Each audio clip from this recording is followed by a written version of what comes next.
go ahead and grab, if you haven't already done so, take your camera out of your bag.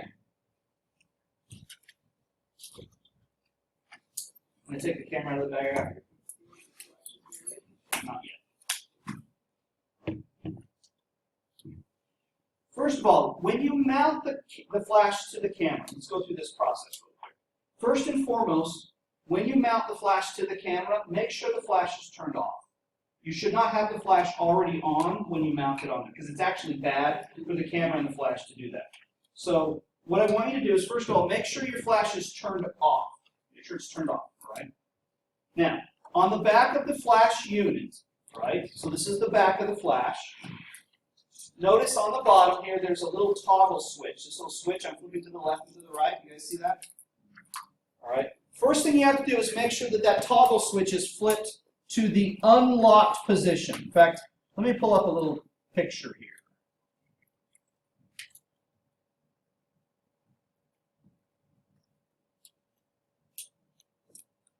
I thought I had saved these photos.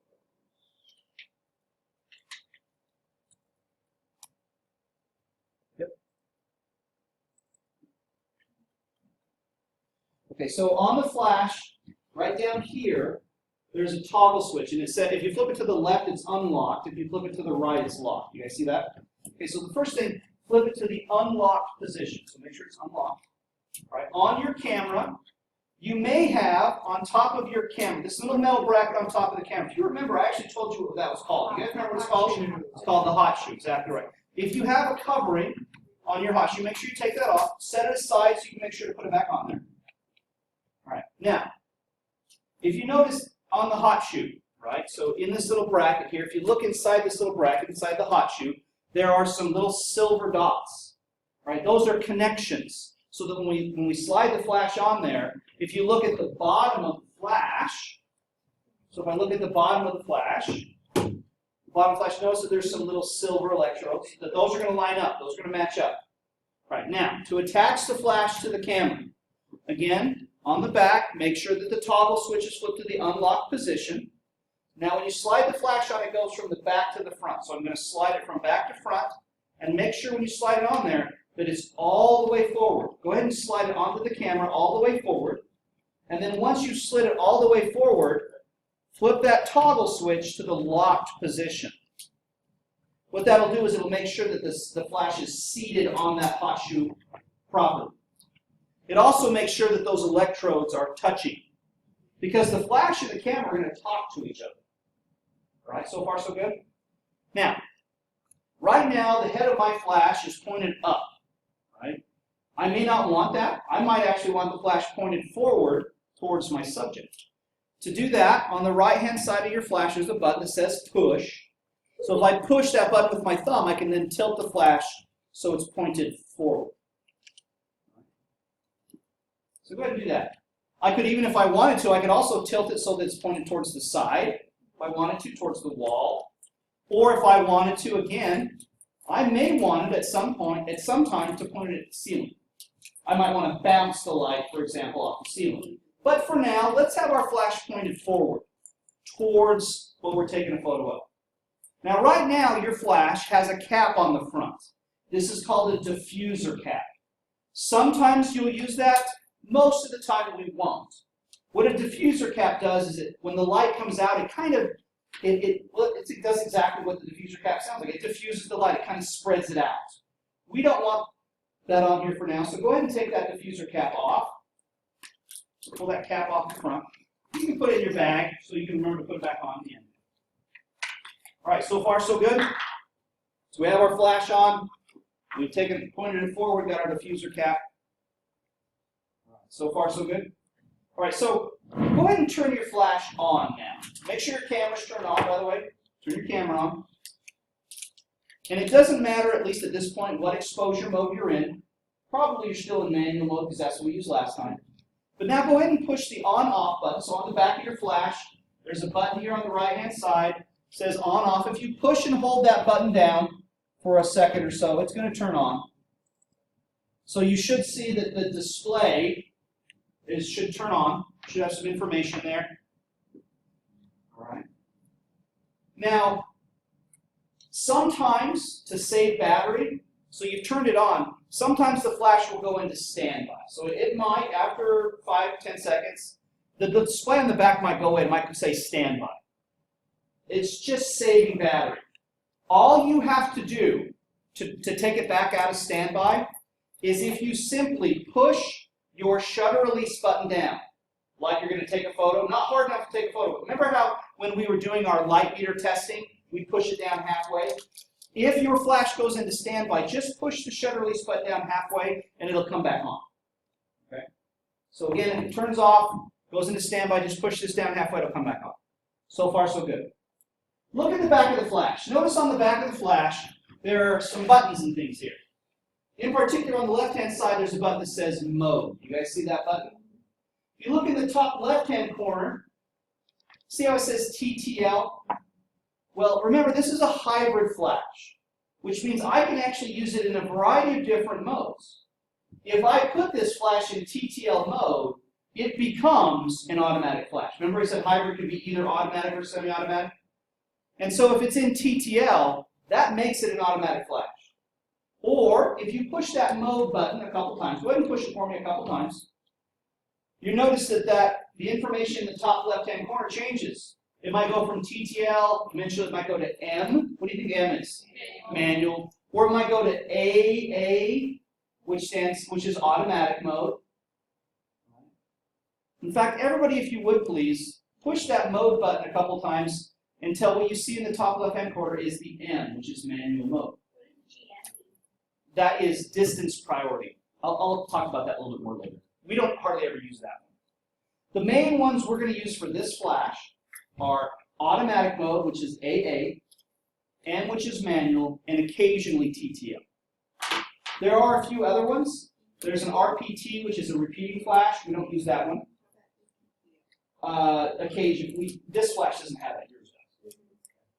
All right, so far so good? Is everybody in manual mode? You guys notice right next to the M for manual mode, it doesn't show up on the picture here, but if you look at your flash, next to the M for manual mode, you see there's a fraction? It should say maybe 1 over 1 or 1 over 2. All right. So right next to the M, so if you're looking at the back of your flash, you have the letter M, and then you should have a fraction. It probably is 1 over 1. You guys see that? All right. Now, see this little pad right here? See how there's the plus minus? Push minus a couple times. Push it 3 or 4 times. You're going to notice as you do that, that fraction is going to change. It depends on your model might not. Because you might go a different model. For the speed lights, the Nikon speed lights, if you push that button a couple times while in manual mode, that fraction should change. It should go from 1 over 1 to maybe 1 over 2, 1 over 4. When I push that plus or minus, what do you think I'm doing? Not changing distance. Remember before, I'm changing, remember the dimmer switch? I'm turning the flash up or I'm turning it down. When it's 1 over 1, that means the flash is set to fire at full intensity. If I turn it to 1 over 2, what do you think that is? Half power. If I went to 1 over 4, that's a quarter power, so on and so forth. In fact, if you keep going down, that fraction eventually becomes 1 over 128, which is, remember that when I set the flash off, it was one time it was really, really bright, and then it was just barely. I could turn it down. In manual mode, you can control the outputs. You control the output. With me so far? Watch what. Now, let's change the mode this time. Change the mode to TTL. TTL. TTL. TTL. Yeah, just a plain TTL. Not TTL BL, that's TTL backlit. That's a little different. When the flash is in TTL mode, you might notice that fraction went away. It's not there anymore. TTL is a synonym for what type of flash? Remember we said there's 3 types of flash. There's automatic, semi-automatic, and hybrid. TTL is a synonym for automatic. Automatic. Who do you think controls the flash? The camera does, exactly right. When the flash is in TTL mode, it becomes an automatic flash. Remember when we used the camera in automatic mode? Did you have any control over shutter speed or aperture when it was in automatic mode? No, camera made all the decisions, right? When you use this flash in TTL mode, the camera controls the flash. The camera decides how bright or how dark the light should be. In fact, I'm going to borrow one of your memory cards so I can snap a quick photo. I don't know whose this is. They're going to suddenly get a photo. Don't worry. All right, so I have this flash in TTL mode right now. Let's say I'm going to take a photo of PJ here. She's only about 4 feet away from me. If I were to take a photo of her, do you think the flash is going to go off at full power? No.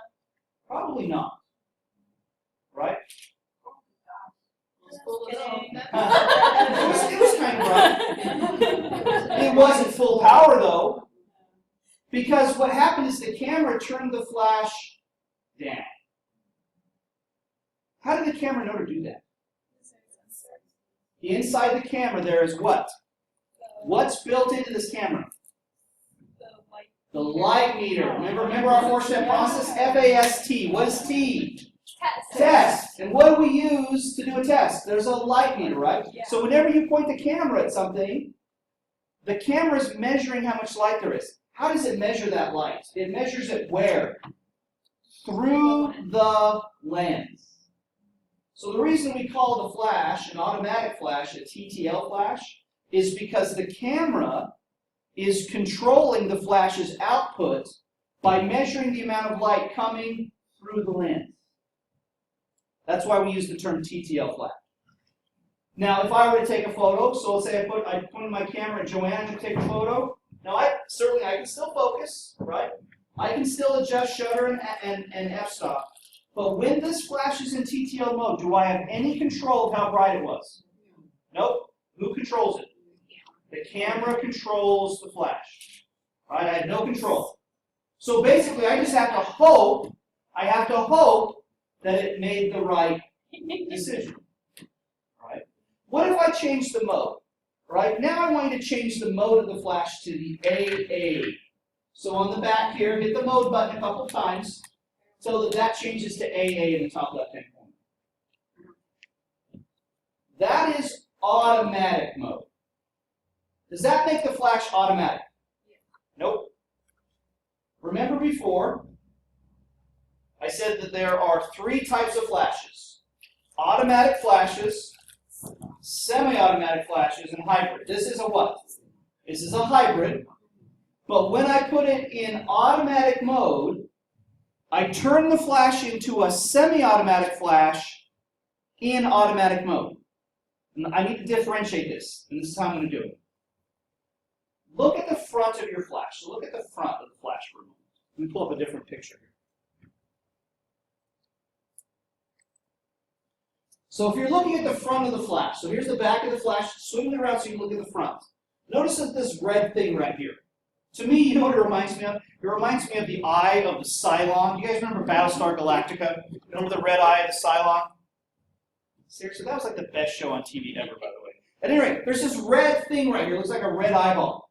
Guess what that is on the front of this flash?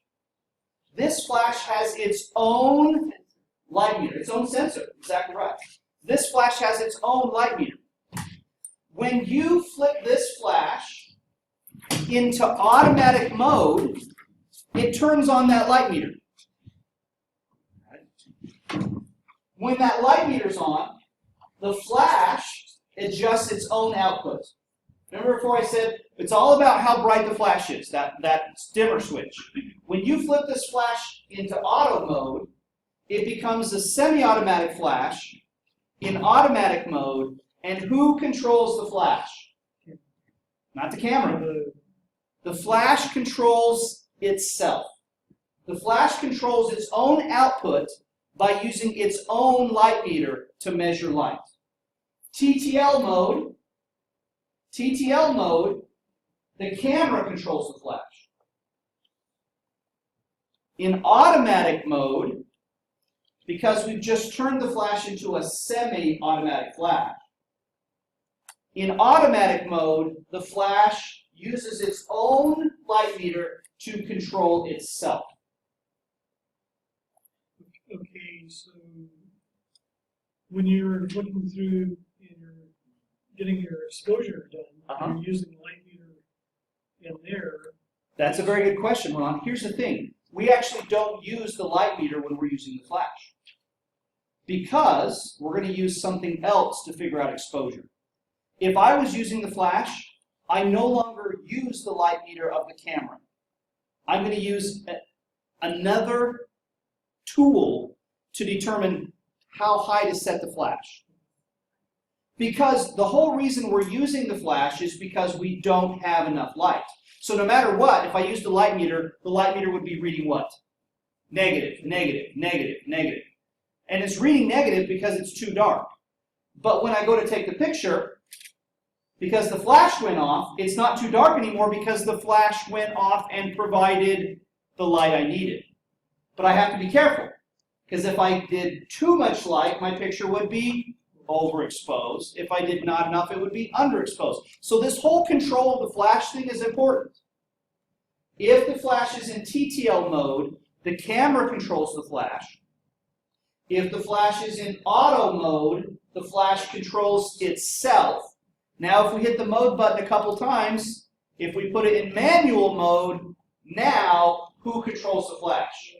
We do. The operator does. I can turn it up or I can turn it down. Does that make sense? What's the main variable that determines at what power level I have it set at?